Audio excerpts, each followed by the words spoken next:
Every single person in this room is as loved, as embraced, and as completely accepted by God as they ever will be in their life, regardless of what we do at any point. There's nothing anybody in this room can do that will change the love that God has for us.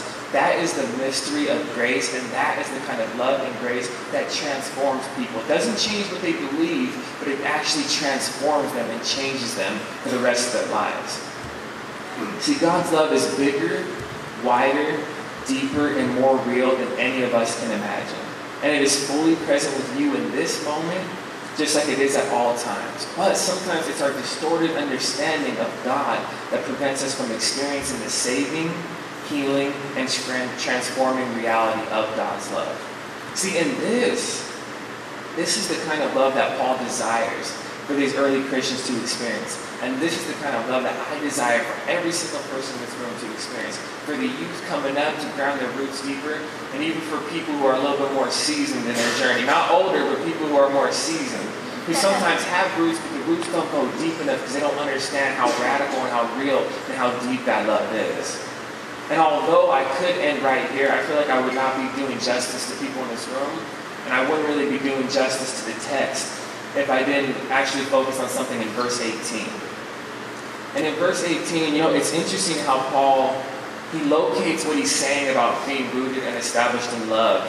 And he locates it as an event that is happening together with all of the saints. And to be a saint just means to be called out.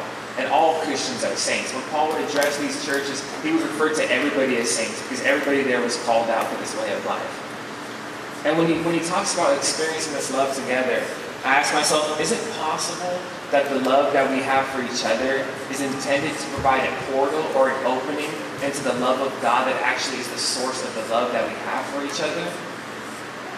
See, as a 16-year-old kid who was getting high every day and selling dope, and a kid who very few people thought had hope for the future, it was one girl's unconditional love for me that actually provided an opening and a space in my heart for the reality of God's love to actually come in. Because prior to that, I would never have thought that kind of love would exist. But when one human being actually showed that to me, it opened me up, and that opening is what allowed God's love to come into me.